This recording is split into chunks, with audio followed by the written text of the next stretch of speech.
Kingdom Death, and we're playing through the Gambler's Chest campaign.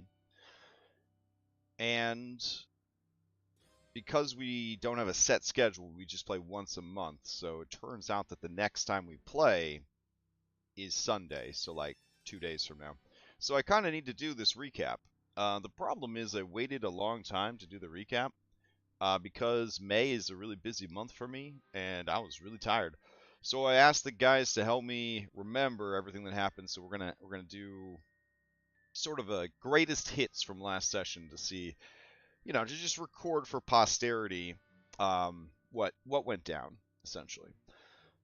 So we're all working for this creature called the Gambler. The campaign, I believe, is called the People of the Dreamer. And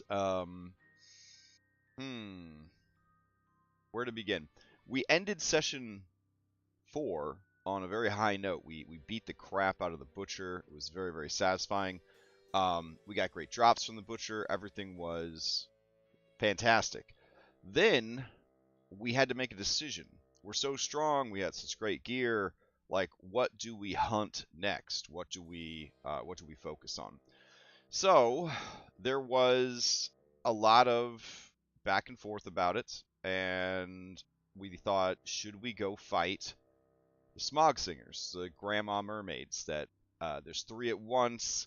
They bounce around the battlefield. They use AoE attacks. They have a special mechanic called Guilt, where the more you beat them up, the worse it gets for you if they finally just snap and defend themselves. See my character that took 14 critical hits and died 7 times. No one could be convinced to go fight any more Smog Singers anytime soon, and that's fine. So then we thought, why don't we try to get another Immortal? Because the People of the Dreamer, they don't get anything good. They don't get weapon proficiency very easily. They don't get fighting arts. They don't get secret fighting arts. They don't have special superheroes like some of the other tribes do that they get born into their settlement. They're just very smart. Like that's their thing, is they're very smart, but not smart in like a meaningful way, like smart in like a Greek philosopher kind of way. They spend a lot of time just thinking about things and learning about things and developing their ideologies about the world. So one of us is obsessed with faces. So they won't ever attack the monster unless they're looking the monster square in the eyes. So no attacks from the side, no attacks from the back. We've got people that are obsessed with entropy and decay. So they all of their weapons are considered fragile because they break very easily. But because things break very easily, they are so precious, and so all of their items are like more powerful until they break, and so on and so forth. And some people are obsessed with hunger, and some people are obsessed with fear, and these ideologies, they define those people for the time that they are with us. It's very complicated. I'm not going to lie to you. We were joking around because Polygon magazine, I don't know if it's a magazine anymore, but the website, the news site Polygon, they did an article about the Gambler's Chest, and they said it's overly complex. And 5 sessions in, we kind of agree. It's a lot. It would definitely benefit from some digital automation tools for sure. After dealing with this, I don't think that running Kingmaker is going to be all that bad, because it is just a lot of systems and subsystems and tables that lead to other tables that trigger off of things from previous tables, and so on and so forth. Anyways, we have to do our settlement phase after being done with the Butcher. All that goes really well. We have I can't even remember what it was because it was so simple. Just a very easy settlement event happened. We built our first piece of scout gear. It's a very powerful scout gear. It allows us to, when we return from a hunt, assuming the scout is still alive, get 2 settlement event cards and then choose the best one. If you've played Kingdom Death before, you will know that that is insanely powerful, because there are some settlement events that will pretty much just shut you down. Getting the plague, There's one called Bone Eater. There's some real bad ones. So we were very fortunate to continue to get good drops and get that stuff. So we head out into the world to hunt after voting. It's, I believe, 3-1 vote that we're going to fight a level 1 crocodile. So we're going to beat up a level 1 crocodile one more time. And this is a pretty easy thing to do on paper. Well, we get out there to do the hunt, and we just have a series of terrible hunt events. Acid rain destroyed like our armor, and then it perpetuated so that we would have to deal with acid rain when we returned from the hunt. Um, just a lot of little things that left us very damaged before the fight even started. We were so beat up by this that after all these years of playing the game, we actually read the rules correctly. Thank you, Stone, and saw that when you get hurt really bad while you're hunting, you can't actually suffer any critical hits, like severe hits. You just get pushed into that zone, so when you finally get into the fight, you don't have any defense against it, and then you start taking a lot of critical hits. So a lot of us were entering the fight against the crocodile, which, let me throw the crocodile up real quick. Where's the crocodile at? There it is. So we go into the fight against the crocodile, and we're all pretty beat up. And we're having this decent fight with the crocodile, but it's really given us a hard time. We're not rolling very good. We're not landing the hits that we need to land. It's getting a lot of weird AI cards. And that's one of my favorite parts about the game, is that the randomness of it, the way the monsters are designed, and then building a unique deck randomly for every monster you fight. Every monster you fight is going to be similar, but they, depending on the cards that they get and the cards that they draw and how quickly you are wounding the monster, they will have completely different play styles. So we fought a crocodile that was hyper aggressive. We fought a crocodile that was focused more on fear effects. This particular crocodile would not sit still, so we were chasing this thing all over the place. Some of us refused to attack it from the side or the back because of their new beliefs in fascism, and it was just a pain in the ass. Right away, hey, what's up, Dom? Right away, somebody drew the crocodile's trap card, and the trap card for the crocodile puts a 5-round timer or less on that character that caused the trap card to be drawn. That means in 5 rounds, their heart will explode and they will die. And as they build up to their heart exploding, they get faster and faster. So they hit harder and they hit more often. But if you hit more often, there's a better chance of drawing the trap card again. And if you've already been affected by the trap card and you draw the trap card again, it accelerates the timer that will kill you. It's like a Doom timer in a Final Fantasy game. So we deliberately picked a level 1 crocodile because we were going to go in and we were going to farm the blood in the blood pool in the center of this thing's lair. If you drink the blood from the center of the blood pool, there's a 10% chance that you become immortal. So your character thinks that they cannot be harmed, and therefore, as long as they are insane, they cannot be harmed. So we were all like going to take turns drinking the blood. We're going to ignore the crocodile, but we can't really ignore the crocodile if all of our armor has been destroyed. And we can't really hang out drinking blood as long as we want if our strongest person is going to die in 5 rounds. So all of our best laid plans completely thrown out the window. So then we had to just go hard to try and beat this guy in 5 rounds. Doable, but a little frustrating because that's, again, not the reason. If we were going to go hard, we would have fought a level 2 crocodile for better drops and more settlement experience points. But we deliberately chose the weaker crocodile because we wanted to abuse its lair to try and like drink its blood and all that. Didn't work out. So we beat the crocodile, we head home. It turns out that acid rain is actually kind of nice when you're in your settlement, so that was cool. Then we got to pick 2 different settlement events. We picked a relatively good one. It wasn't noteworthy enough to to remember it, but it wasn't bad, so that's good. Then we did some innovations. When we were innovating, we invented sculpture, which we all got really fucking excited about because we have a limited edition collector's card that allows you with sculpture to make something called the Christmas Axe or the Axemas. Now, it sounds really cheesy and stupid, and it is, but it's a Christmas themed axe that does damage equal to your insanity level. Well, we've got people with like 30 insanity because our people are evil and they embrace the darkness, so they're fucking nuts. So we're all like so excited about the idea of going out and just hitting things for like 30 points of damage per hit. That's crazy. Um, then we find out that you actually need, I think it was storytelling and sculpture to make the Axemas.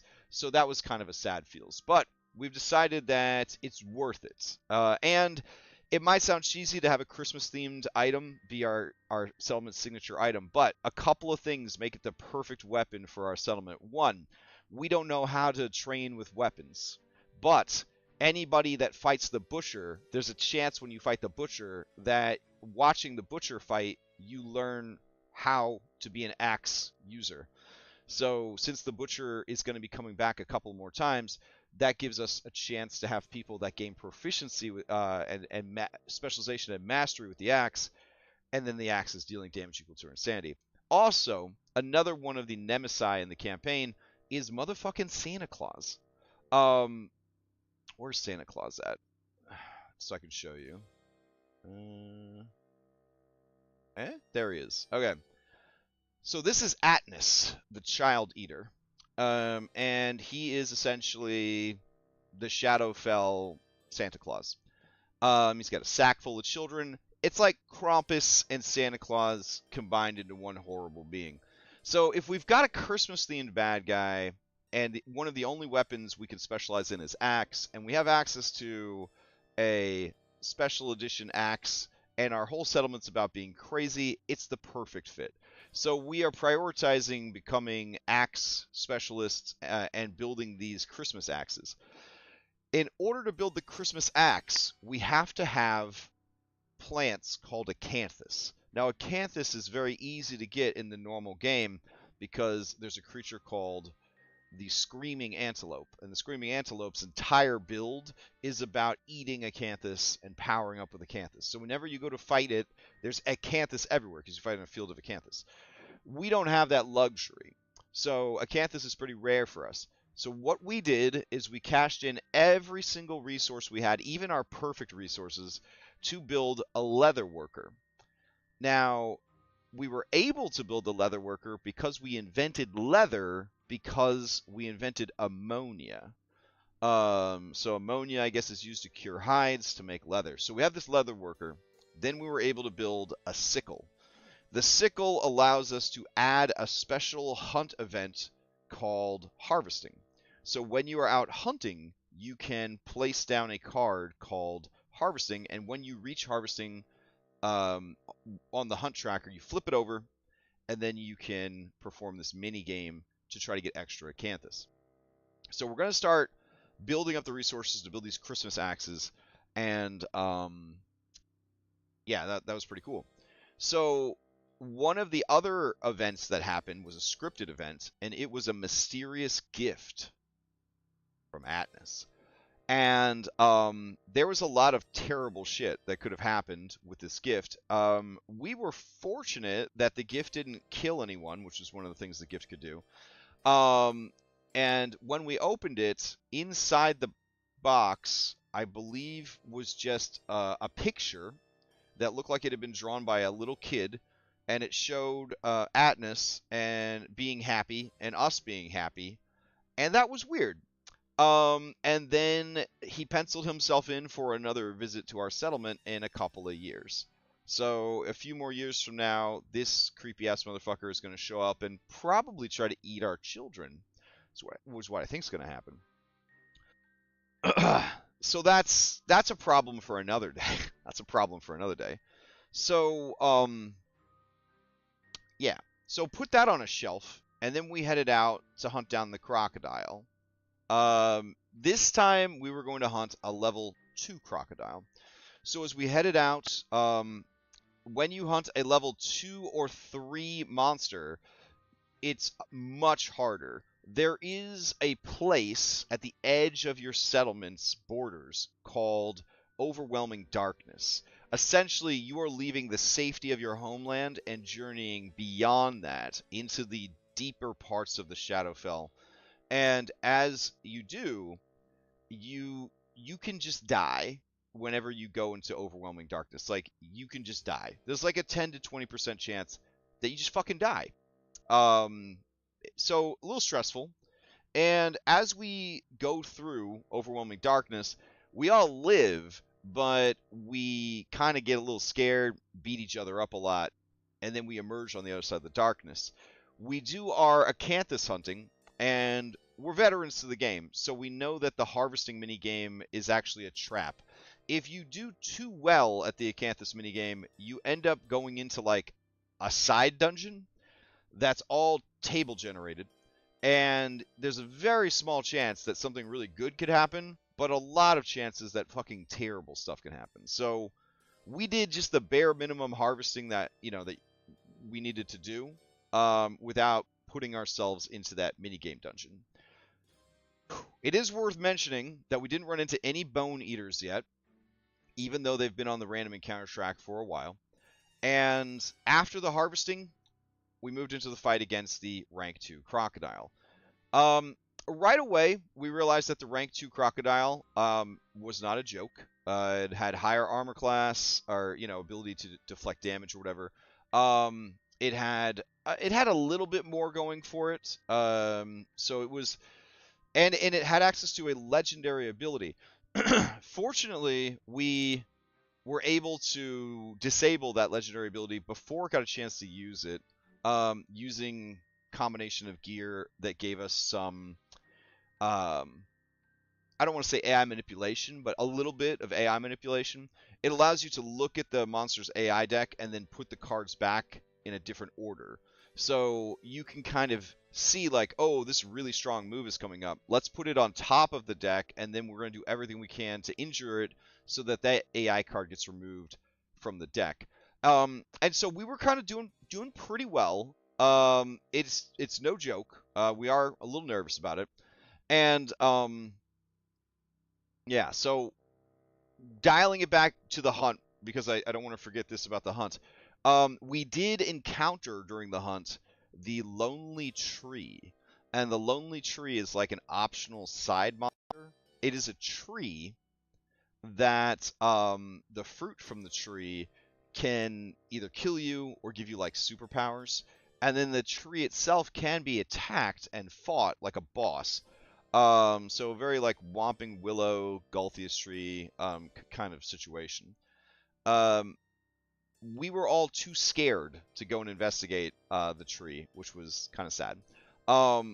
We ran into that a lot on the hunts. We ran into a lot of encounters that was like, we're not brave enough, we're not smart enough, we don't know how to read. That came up a ton, not knowing how to read, because we kept finding like ancient runes and scrolls and stuff like that. And since our characters don't know how to read, we're just like, oh well. And then we missed out on like a ton of content because if you don't know how to read, you just can't do it. So we are thinking that we should prioritize, in addition to building these Christmas axes, learning how to read. We'll see how it goes. We did end up having to hard stop at a certain time, and so we don't usually end in the middle of a fight, but we did have to like photograph and videotape like the table, because we did have to stop in the middle of the fight against this rank 2 monster. Now, we're very excited about the rank 2 monster because since it's our first time fighting this rank 2 monster, we're going to get extra experience points for the settlement. That's going to unlock new abilities for the settlement. We have not read ahead, so we don't know what those abilities are. So I'm pretty excited to find out on Sunday what those abilities are, assuming that we survive the fight against this crocodile. What are we looking towards in the future? So I think that we should be fighting these smog singers, because the loot from the smog singers is bananas. but we really do struggle fighting the Smog Singers. So it's likely that we'll just continue fighting rank 2 crocodiles at least one more time.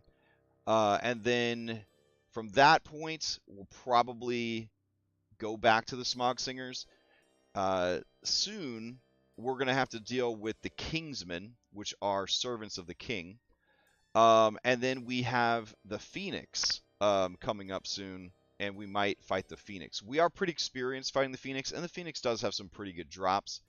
The problem with the Phoenix is it's time magic based, so it will either age your character into dust or turn your character into a baby. So your character's age is their level, and the Phoenix will actually like level and de-level your character throughout the fight.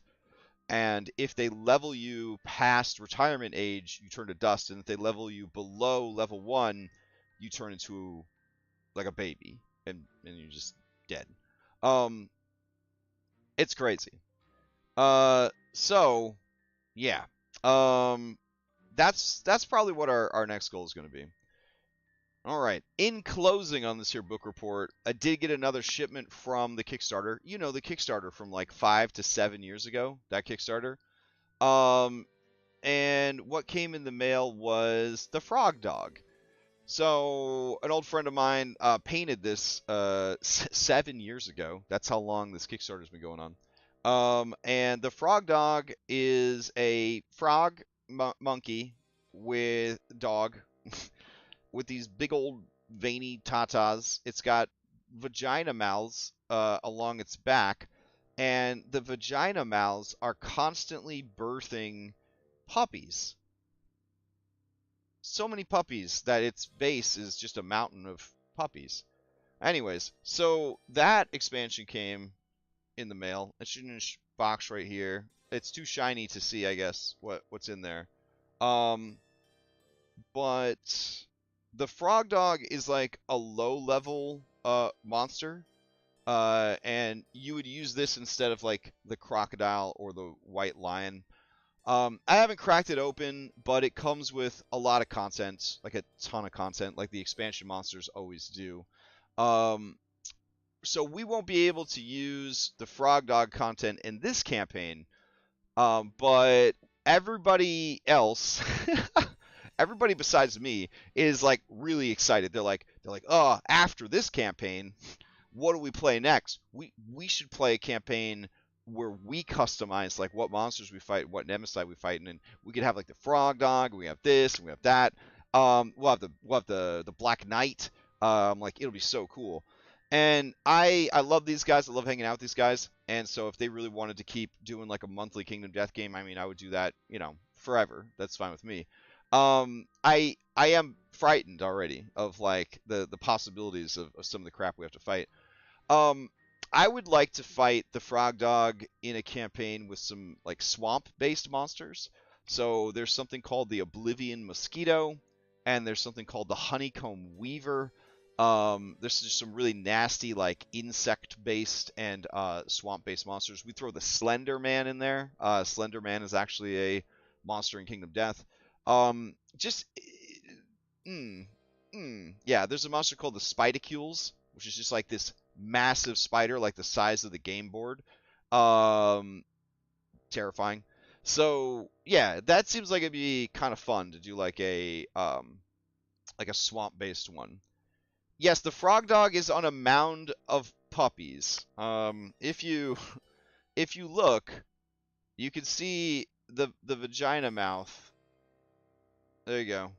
And look, there's a little puppy kind of peeking out of one of the vagina mouths, and then there's one that's mid-birth out of this other vagina mouth.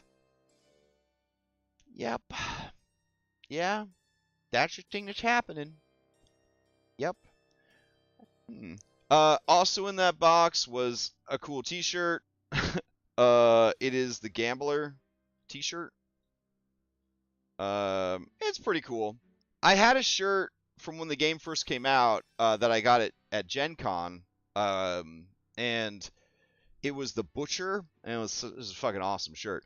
I ended up losing that shirt. I think I left it at a hotel when I was doing a lot of convention work for CMON. Cry Forever. It was a really cool shirt. And then we have like our Watcher t-shirts that we all got like way back in the day. Because I picked everybody up like a Watcher t-shirt when I was at Gen Con as well. And we wear those like our fucking team uniforms when we go to play this board game together. We all wear our we all wear our t-shirt for the board game. The other thing that came in this shipment was the Roll Survivors. And so the Roll Survivors, it's kind of silly, but they made 4 special miniatures for a gimmick that only one boss monster uses. And that boss monster is the Lion Knight. So the Lion Knight is a man, but he's also a lion man. Don't really know a lot about him. He's a thespian, okay? So he travels around Kingdom Death putting on plays. And the problem is he can't find any actors. So Mr. Edward Scissorhands furry guy right here, he has these 3 assistants that go everywhere with him. There's just these naked women wearing masks. And he and his 3 assistants, they'll roll up on a settlement and they will force you to participate in his latest masterpiece. So imagine you're playing Dungeons and Dragons and there's just a demigod who just rolls up on your adventuring party and says, "Congratulations, you've been cast in my masterpiece." And then he snaps his like scissor hand fingers together and you find yourselves in a giant theater house on a stage. And there's all sorts of like spooks and specters and monsters in the stands, and they're watching you, and now you have to be in this play. But the play is also a showdown battle. It's kind of nuts. So while you are, let me see if I can find, there we go. While you're fighting him, there are 4 roles that can be randomly given to you during the fight. And then based on your actions during the fight, you gain like perks or you get punished for not playing the role well. And then some of his attacks will force people to change roles back and forth. Yeah. So like it's kind of neat. So the roles are the fool, the villain, the ruler, and the damsel. And based on who you are, or who your role is, or what your role is, if you do things that are not vibing with that role, he will punish you. But if you do things that are in line with your role, he will reward you. And because he's like a demigod, he doesn't really die, right? So like if you defeat him, he's like, "Bravo, here's some prizes. I'll see you in a few years." And then he and his bitches roll out. And you're just left being like, what the fuck just happened here? It's honestly one of my favorite monsters from the whole game is the Lion Knight. I just think it's so eccentric and strange. But the fight against the Lion Knight is not a joke. Like it's very, very hard. And then when you throw the shifting modifiers of like you need to act like this and you need to act like that on top of like what you normally do, it's like you're not supposed to tank, but I'm the tank, you know, and like you can't use ranged attacks. It's like, but I'm the archer. And so it does create those kind of difficulties of like adjusting everything on the fly. And then if he switches everybody's roles, you have to on the fly switch everything out again. It's very, very, very cool. And again, to me, that's the most exciting part of Kingdom Death is that the monsters are so well designed, so beautifully and perfectly designed that like they always deliver the flavor of that monster, like always. And I have such fanboy like deep respect that in a board game format without a dungeon master, they are able to create these experiences that stay on theme to these monsters and that he keeps coming up with more and more monsters, and it's never just like I'm big. You know what I'm saying? Like that's not a theme. Like I'm a big strong guy. That's never a theme. It's always something like really really interesting to me. Like the basic bitch monsters, you got the lion. Lion move fast. Lion try to pounce on you. Lion's highly mobile on the battlefield. That's his theme. It's the lowest level monster. That's fine. The antelope is like I try to stay away from you the entire fight. I try to kite you, and I try to kill you by screaming at you and driving you crazy. That's that monsters fight. So like those are probably the simplest monsters. But then you've got like the phoenix, which uses like time magic, and it doesn't just like speed up and slow down time. It like ages and de-ages you. Like it's just very very well done. It's just very well done. Anyways, so very excited to play some more on Sunday. Always excited to share our progress with you guys. I'm going to be back in a little bit to do some prep for Curse of Strahd, I think. All three of the groups have kind of moved into the end game, and I just want to, do a little bit extra prep on there, make sure that we are in a good place. So, and then I might do some prep for Mythic because, they're in the Chapter 9 Battle of Mitros, so it wouldn't hurt to do a little bit of busy work on that. And then I would love to play some Fallout today as well. And we got a vodcast tonight. Me and Dom are going to talk about sandbox games. So it's going to be a pretty busy Friday and a very busy weekend. We're going to be playing some Tales from the Loop tomorrow afternoon after Outlaws high noon. So just tons of games happening all the time on the server. Links to Discord below. Like, subscribe, all that crap. And I'll see you guys next time.